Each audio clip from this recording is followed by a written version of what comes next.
Hello दोस्तों, कैसे हैं आप सब। उम्मीद करती हूँ आप बहुत अच्छे होंगे। आज की इस वीडियो में बात करेंगे मार्केटिंग के ऊपर।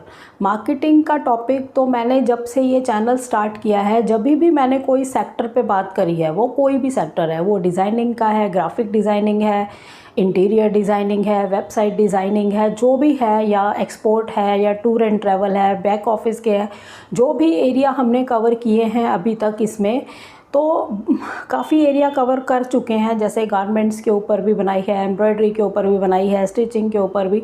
आप कोई भी जो भी काम करते हैं, मैंने हमेशा हर वीडियो में बोला है कि सबसे पहले जो भी आप काम करना चाहते हैं, चाहे वो छोटा सा ही आप घर से स्टार्ट करते हैं, इसमें कोई वो नहीं है कि आपने बहुत बड़ा बिजनेस ही स्टार्ट पहले करना है। आपने छोटा सा कुछ भी काम अगर घर से स्टार्ट किया है, अपना काम स्टार्ट किया है, तो सबसे पहली बात है आपको अपने स्किल्स बढ़ाने हैं। वो जो काम आप कर रहे हो, जिस प्रोडक्ट में आप काम कर रहे हो, उसकी नॉलेज, वो स्किल्स आपको बढ़ाने हैं। पहला काम तो आपका यही है। दूसरा है, आपको अपने साथ में ऐड ऑन करना है मार्केटिंग स्किल्स को, ऑफलाइन ऑनलाइन दोनों। ये बात मैंने हर वीडियो के अंदर ही तकरीबन बोल रखी है, जिसमें भी आप सुनेंगे कि कोई भी सेक्टर में आप काम करते हैं तो आपको मार्केटिंग जो है वो ऐड ऑन रखनी ही है अपने साथ। उसके बिना आपका मतलब गुजारा हो ही नहीं सकता। अगर आप खुद का काम करते हैं तब भी आपके अंदर मार्केटिंग स्किल्स अच्छे होने चाहिए। अगर आप कहीं पर जॉब भी कर रहे हैं, अगर आपकी मार्केटिंग की जॉब नहीं भी है, मान लो आप किसी प्रोडक्ट में ऐसे काम कर रहे हैं, लेकिन अगर आपके स्किल्स वो भी हैं, तो वहाँ पर आपको फ़ायदा हो सकता है। कंपनी में आपको उस प्रोफाइल पर कर सकते हैं मूव कि आप यहाँ पर भी काम कर लीजिए, या उसके एक्स्ट्रा पैसे आपको मिल सकते हैं। तो ये जो स्किल्स हैं ये बहुत ज़्यादा ज़रूरी है। मुझे लगता है कि जो भी घर से काम करें, कोई भी छोटा सा अपना काम करे, या कोई शॉप खोले, कोई भी है, या इस तरह की कोई जॉब है, तो मार्केटिंग के स्किल्स आप में होने ही चाहिए। ये सबको सीख ही लेने चाहिए, इसके बिना गुजारा नहीं होने वाला। लेकिन मैं ज़्यादा ये भी नहीं कहती, जैसे अब सीधे साधे लोग घर से ही छोटा मोटा कुछ काम करना चाहते हैं। मैं ये नहीं कहती वो बुकिश लैंग्वेज को मार्केटिंग के पता नहीं कितने कितने स्टाइलिश वर्ड्स को लेके कंफ्यूज होते हैं। वो मेरे को लिखते हैं वो सारी मेल्स में कि हम कंफ्यूज हो जाते हैं। ये तो आपको इतनी टेंशन पालने की कोई ज़रूरत नहीं है, आपको प्रैक्टिकली चलना है। ठीक है, बुकिश लैंग्वेज उनको यूज़ करनी है जिन्होंने जॉब्स करनी है, इंटरव्यूज़ देने हैं, वहाँ उनको ज़रूरत पड़ती है। या जो स्टूडेंट हैं, मार्केटिंग के स्टूडेंट्स हैं, उनको तो पढ़ना ही है, तो वो तो करेंगे ही। उनको आगे चल के बहुत बड़ी कंपनीज़ में काम करना है, तो उनको ज़रूरत है, तो वो उनको ऐसी अपनी स्टडी रखनी ही होगी। लेकिन आम लोग जो घर से ही वर्क करना चाहते हैं, अपना कोई छोटा मोटा स्टार्ट करना चाहते हैं, तो इतना प्रेशर नहीं। जैसे वीडियोज़ में देख के हम स्टाइलिश वर्ड्स को लेके कन्फ्यूज़ हो जाते हैं, बहुत सारा प्रेशर दिमाग में रख लेते हैं कि कैसे होगा कैसे होगा, मतलब एक लगता है कि ये हमसे नहीं हो पाएगा, वहाँ पर नर्वस हो जाते हैं हम लोग। तो ऐसा नहीं करना है, हमें प्रैक्टिकल बातें सोचनी है। बुकिश लैंग्वेज को नहीं सोचना है, हमें प्रैक्टिकल सोचना है। प्रैक्टिकल क्या है, जब हम कोई घर से ही काम स्टार्ट करते हैं, मान लो हमने टीचिंग का ही कोई काम स्टार्ट किया घर से, तो या हमने कोई स्टिचिंग का किया, एम्ब्रॉयडरी का किया, या गारमेंट्स का ही कोई काम किया, ज्वेलरी का कोई काम किया स्टार्ट, या कुकिंग का ही हमारा कोई अपना वर्क है, तो कोई भी हमारा अपना काम है, हमने वो स्टार्ट किया छोटा सा ही घर से, तो पहला है हमारे पास वो उस प्रोडक्ट को लेकर हमारे स्किल्स बहुत अच्छे होने चाहिए, हमारा प्रोडक्ट की क्वालिटी बहुत अच्छी होनी चाहिए, हमारी सर्विस बहुत अच्छी होनी चाहिए। ये चीज़ें अपने अंदर आपको बिल्ड करनी है कि ये बहुत ज़्यादा अच्छी होनी ही चाहिए। क्योंकि आजकल किसी भी कस्टमर के पास टाइम नहीं है कि वो टाइम वेस्ट करे। ऐसी जगह पर वो दोबारा नहीं जाता जहाँ पर उसका टाइम वेस्ट होता है। जहाँ पर उसको सर्विस अच्छी मिल जाती है, प्रोडक्ट अच्छा मिल जाता है, उनके आइडियाज़ अच्छे मिल जाते हैं, उनके सजेशंस मिल जाते हैं, तब वो लोग दोबारा उसी जगह पर जाते हैं कि यहाँ पे टाइम की भी बचत है, सब कुछ बता देते हैं, सब समझा देते हैं, वो काम हम करवा लेते हैं। ठीक है, तो ऐसे अपने स्किल्स आपको बिल्ड करने हैं, ऐसी क्वालिटीज़ अपने अंदर बनानी है, वैसा काम करना है आपको। ठीक है, फिर उसके बाद जब आपके स्किल्स अच्छे हैं तो मार्केटिंग तो मतलब फिर आप जब सबसे मेन बात है कि आपको हार्ड वर्क करना है, अपने काम को लेकर एक मतलब सीरियसपन आपके अंदर होना चाहिए। ये नहीं कि आपने काउंटर लगा लिया, मेरी बात होती है ये बार बार और बहुत स्ट्रिक्टली बोलती हूँ मैं इस चीज़ को कि टेबल लगा लिया, चेयर लगा ली, बोर्ड लगा लिया, बाहर काउंटर बना लिया, बस उसके ऊपर हाथ पे हाथ रख के बैठ गए, काम कुछ नहीं किया, कोई एक्शन नहीं लिया, तो काम कैसे आएगा? फिर जब काम आता है तो आता रहेगा, महीने में चाहे 2 बार आ जाए, चाहे 5 बार आ जाए, तो 10 बार आ जाए, अपने आप तो फिर ऐसे ही आएगा। आपको अगर लगता है कि हमें काम बढ़ाना है, हमें अपनी इनकम बढ़ानी है, तो आपको काम करना होगा।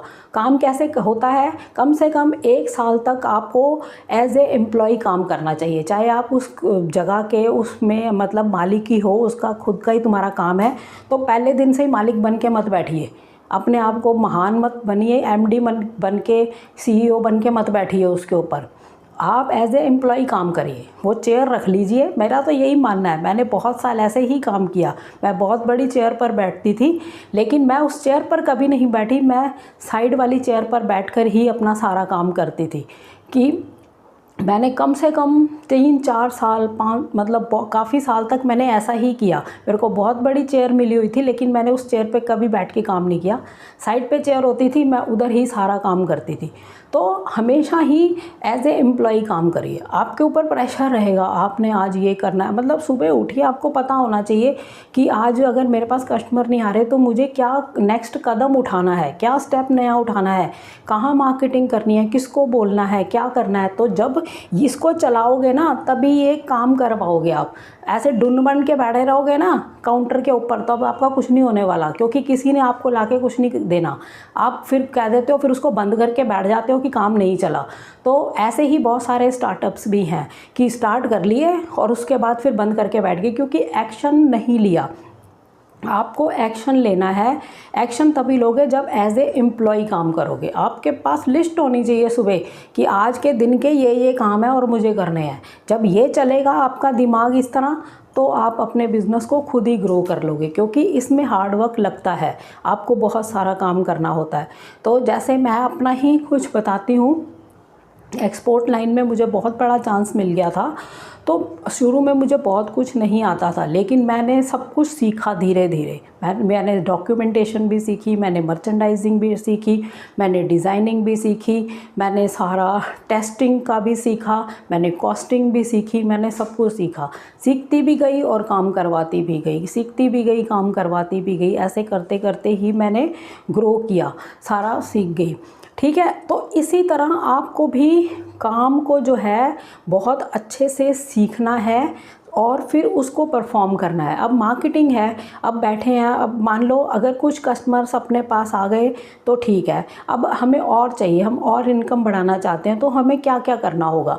हमें मार्केटिंग करनी है। हम पहले तो यही करते हैं कि हम आसपास ही अपनी मार्केट को कवर करते हैं, आसपास का ही एरिया कवर करते हैं। यही होना चाहिए, हमें पहले आसपास ही देखना चाहिए। उसके बाद थोड़ा और दूर निकल जाओ, फिर वहाँ थोड़ी एडवर्टाइजमेंट करो, या फिर अपना पर्सनल टच रखो, लोगों से मिलो, उस तरह की फील्ड के लोगों से, या उस तरह के राइट कस्टमर्स के पास आप पहुंच जाएं। ऐसा रास्ता निकालिए कि जो हमारे प्रोडक्ट की डिमांड रखता है कि उसको चाहिए वो वाली चीज़, तो वहाँ तक आप अपनी पहुंच बढ़ाइए। जैसे टीचिंग के हैं, वो कहाँ जाएंगे? स्कूल में बच्चों से पूछ लेंगे, आसपास बच्चों से पूछ लेंगे, स्टूडेंट्स के थ्रू स्टूडेंट्स आ जाएंगे उनके पास पढ़ने। यही होता है ना। ऐसे ही कोई भी आपका स्टिचिंग का काम है तो आगे आगे अपने राइट कस्टमर्स तक पहुंचने के लिए आपको पहुंच बढ़ानी पड़ेगी। वो कैसे? मार्केट को देख के ही आपको पता लग जाएगा मार्केट में किस तरह के कस्टमर आते हैं, क्या चीज़ देखते हैं, वहाँ पर आप बात कर सकते हैं। कस्टमर्स आपको बहुत वहीं मिल जाएंगे कि हम ये काम करते हैं, अपना कार्ड दे सकते हैं। तो हार्ड वर्क तो हर इंसान को करना पड़ता है। तो यही तरीके होते हैं स्टार्टिंग के। फिर अगर आपका काम बढ़ जाता है तो अपने काम को आप दूसरी स्टेट में ले जा सकते हैं, किसी और 1-2 और स्टेट्स में लेके जा सकते हैं, या फिर आप एक्सपोर्ट करना स्टार्ट कर सकते हैं। धीरे धीरे होता है, स्टार्टिंग से ही आप कुछ मतलब एक ही दम सब कुछ कर लोगे ऐसा नहीं होता। लेकिन ये भी मैं मानती हूँ कि बिज़नेस कब ग्रो कर जाए इसका कुछ नहीं कहा जाता। इसका कोई हार्ड एंड फास्ट रूल नहीं होता है, सही तरीका होता है और आपको सही स्ट्रैटेजी अपनानी होती है। और जब आप सही रास्ता, सही स्ट्रैटेजी अपना लेते हैं, तब आप ग्रो कर ही जाते हैं, ग्रो कर जाते हैं पक्का। आपका हार्ड वर्क ग्रो करवा देता है आपको। और मार्केटिंग आपने स्टार्टिंग में तो ऐसे करी, वो ऑफलाइन हुई, ठीक है। अब ऑनलाइन के लिए बहुत सारी तरीके हैं मार्केटिंग करने की। आप फेसबुक पेज बनाकर उसमें अपने प्रोडक्ट के बारे में बताते रहिए कि हम ये करते हैं। बहुत सारी ऑडियंस होती है, वहाँ देख लेगी, जिसको ज़रूरत होगा आपसे मिल लेंगे। फिर आप यूट्यूब चैनल बना सकते हैं सेम उसी चीज़ को लेकर कि हम ये करते हैं, वहाँ से आपको मिल सकती है। इंस्टाग्राम पे डाल सकते हैं आप, या लिंक्डइन पे डाल सकते हैं आप, ऐसे ही आप ऑनलाइन कर सकते हैं। फिर फेसबुक पे ऐड चला सकते हैं, गूगल्स पे ऐड चला सकते हैं। और ईमेल मार्केटिंग कहते हैं, जैसे बेफालतू की कितनी सारी मेल्स आपके उसमें मार्केटिंग वालों की भरी होती है। लेकिन मेरा जो पर्सनल मतलब मेरा जो एक एक्सपीरियंस कह लो, या मेरा खुद का एक मानना है या मन है, वो जैसे जैसे बहुत सारी मेल्स आते हैं, कोई कोई पे हमारी नज़र जाती है, हम अक्सर उसको डिलीट कर देते हैं। तो ईमेल मार्केटिंग और जो ये एसएमएस की, फ़ोन की, ये बहुत कम आपको कस्टमर दे पाती है। होती है मतलब अब जैसे मेल्स आई हैं, कोई मेल होते हैं हम उसको क्लिक करके देख भी लेते हैं, लेकिन वो भरी रहती हैं मार्केटिंग से मेल्स, एसएमएस फ़ोन पे भरे रहते हैं, या बेफालतू सारा दिन फ़ोन आते रहते हैं, कहते हैं ना ये कस्टमर केयर वालों का फ़ोन है। तो इस तरह से बहुत सारे लोग नहीं भी उठाते। तो मैं थोड़ा सा इस साइड को, लोग तो ये आपको डिजिटल मार्केटिंग सिखाने वाले इन चीज़ों की तरफ लेके जाएंगे कि ईमेल मार्केटिंग करिए, एसएमएस से करिए, फ़ोन कॉलिंग से करिए। होते हैं, ठीक है, फ़ोन कॉल तो मान सकते हैं क्योंकि इसमें आपका ह्यूमन टच है, आप डायरेक्टली बात कर रहे हो, तो एक अच्छी आपकी वो होगी। लेकिन इसमें थोड़ा कम है, कम लोग इस पे इंटरेस्ट रखते हैं, मतलब नहीं देखते हैं। मेरा एक्सपीरियंस रहा है, बाकी हो सकता है किसी और को इससे फ़ायदा हुआ हो। आप करके देख सकते हैं कि ये भी होता है तरीका। आप बहुत सारी मेल्स बल्क में डाल सकते हो, एसएमएस डाल सकते हो, ये सर्विस लेनी होती है, आप ले सकते हो किसी से। अपनी वेबसाइट बना सकते हो, वेबसाइट के ऊपर अपने प्रोडक्ट को डाल सकते हो, ऐसे मार्केटिंग कर सकते हो। तो मेन है आपको जो मार्केटिंग करनी है, ये तो तरीके होते हैं कि आपने ऑनलाइन भी किया, ऑफलाइन भी किया। मेन है आपका हार्ड वर्क। आपको स्ट्रेटेजी नहीं, आपको सुबह सुबह पता होना चाहिए कि कल मैंने 2 4 5 कस्टमर पकड़ लिए थे, आज मुझे 10 5 7 और पकड़ने हैं, तो उसके लिए मेरे को किधर को मूव करना है। जैसे ही आपने इसको लिखना स्टार्ट कर दिया सुबह उठ के कि मुझे ये काम करना है, तो आपका दिमाग अपने आप चलने लग जाएगा। आपको खुद ही पता लग जाएगा, आज उधर पता कर लेते हैं, आज उधर पता कर लेते हैं। तो ये असली मार्केटिंग के तरीके होते हैं। बुकिश जो है, स्टाइलिश वर्ड्स जो हैं, या डिजिटल मार्केटिंग के जो वर्ड्स हैं, ये आम भोले मतलब आम जो थोड़े कम पढ़े लिखे हैं उनको थोड़ा कंफ्यूज करते हैं। वो कहते हैं कि कैसे समझ नहीं आ रहा ये। तो आप टेंशन लेने वाली कोई बात नहीं है, इतना प्रेशर अपने दिमाग के ऊपर आप मत डालिए। आप सिंपल तरीके से करिए, जैसे बताएं कि ऑफलाइन करना है, आम जाकर कहीं बात करनी है, अपना कोई कार्ड देना है, विजिटिंग कार्ड देना है, उस तरह से करिए। या फिर डिजिटल है तो ये जो तरीके हैं उसको अपना सकते हैं। तो यही मेन तरीके होते हैं मार्केटिंग के, कोई अलग से कुछ नहीं होता। मेन है आपके स्किल्स और आपका हार्ड वर्क। जब आप ये दो चीज़ों को मिक्स करके काम करेंगे ना, तो आप ग्रो करेगा ही, आपका बिज़नेस ग्रो करेगा ही। जब आप काम ही नहीं करेंगे, खुद काम नहीं करेंगे, तब आप काम नहीं कर पाएंगे, ज़्यादा मार्केट में टाइम पर नहीं टिक पाएंगे। अब जैसे है, मान लो कोई आपने बिज़नेस स्टार्ट किया, सबसे मेन जो पॉइंट है ना ये भी है कि अगर आपने मान लो स्टिचिंग का ही काम किया, आपने ऑर्डर्स तो बहुत सारे ले लिए, आपने तो भर लिया ऑर्डर्स लेके, लेकिन आपको अपनी लिमिट्स पता होनी चाहिए कि मैं कितने ऑर्डर्स को कर सकता हूँ, कब तक कर सकता हूँ। ये मेन बात है। यहीं पर आपकी सारी जो मार्केटिंग है ना वो फेल होनी है, वहीं पास होनी है। क्योंकि आपने कितनी भी मार्केटिंग कर ली, अपने तौर तरीके चेंज नहीं करे, आपको तो पता ही नहीं, आपने 100 ऑर्डर्स ले रखे हैं, आपने टाइम दे रखा है 10 15 20 दिन का सबको ही, तो अब दे पा नहीं रहे हो आप, तो उससे नेक्स्ट टाइम कस्टमर नहीं आने वाला आपके पास। तो आपको ये चीज़ें पहले देखनी है। आपने कोई भी काम खोला है, आप कितने बच्चे पढ़ा सकते हो, कितने स्टूडेंट्स पढ़ा सकते हो, अपनी कैपेसिटी पता होना चाहिए। अगर आपने उसको बढ़ाया तो फिर आप टीचर्स रखिए साथ में, ठीक है। ऐसे ही स्टिचिंग का है, अगर आप खुद कितने कर सकते हो, 2 लोग 3 लोग आप लोग कर रहे हो तो कितना कर सकते हो, कितना कब तक, कितने दिनों में कर सकते हो, कितना काम, ये सब आपको निकालना होगा। समझ आई बात। कोई भी एक ऐसा काम है जो आप घर से कर रहे हैं या कुछ भी, तो आपको अपनी लिमिट्स पता होनी चाहिए कि हम कितना काम करके कस्टमर को दे सकते हैं, कितनी कैपेसिटी है हमारी। हमें फिर अगर ज़्यादा ऑर्डर्स लेने हैं, अपनी कैपेसिटी को बढ़ाना पड़ेगा, मशीन्स बढ़ानी है, कारीगर बढ़ाने हैं, वो सारी चीज़ें। जैसे टीचिंग का है तो फिर टीचर्स बढ़ाने हैं, क्लासरूम्स बढ़ाने हैं, तो फिर ये होता है। समझ आई बात। कैपेसिटी का मेन ध्यान रखना है और क्वालिटी का ध्यान रखना है, सर्विस अच्छी देने का ध्यान रखना है। मार्केटिंग अकेला यही नहीं होती कि हम अपने ऑर्डर्स लेके ही आ जाएं, ऑर्डर्स को हम कंप्लीट कैसे करें वो भी एक बहुत बड़ा रोल है तुम्हारे बिज़नेस को ग्रो करने में। तो वो मार्केटिंग से ज़्यादा बड़ा रोल है, क्योंकि मार्केटिंग करके ऑर्डर्स तो आप ले आए लेकिन आप कंप्लीट नहीं कर पाएंगे तो फिर कैसे होगा। फिर कॉस्टिंग का रोल आता है। कॉस्टिंग पे वीडियो बना देंगे एक, कि कॉस्टिंग फिर कैसे करनी है। कोई भी आपने एक प्रोडक्ट ख़रीदा, उसकी कॉस्टिंग कैसे करोगे, कितने में ख़रीदा, अब बेचोगे कितने में, उसके बीच में क्या क्या खर्चे आए, वो सारे निकालने होते हैं। हर कॉस्टिंग निकालोगे तभी तो है। और फिर जैसे अब कई पूछ लेते हैं कि हम सूट की सिलाई कितनी लें, ये कई बार एरिया पे भी डिपेंड करता है। किसी एरिया के अंदर थोड़े कम रेट हैं, कहीं पर बहुत ज़्यादा है। यहीं पर आप देखेंगे हमारे घर के आसपास ही थोड़ा कम रेट है, ज़रा सा बाहर निकलते ही वो डबल ट्रिपल रेट होता है। तो ये आप देख लीजिए आपके एरिया में रेट कैसा है, तो उस हिसाब से आप ले सकते हैं कि कस्टमर कितना रेट आपको दे सकते हैं। ठीक है। इसी तरह टीचिंग का है, कितनी फ़ीस आपको मिल सकती है, समझ आ गई। तो ये सब है, आपको बहुत ज़्यादा मतलब ओवर नहीं करने चाहिए प्राइस, आपको लिमिट ही रखनी चाहिए हर चीज़ की। तो वो कॉस्टिंग के बारे में भी बात करेंगे किसी वीडियो के अंदर।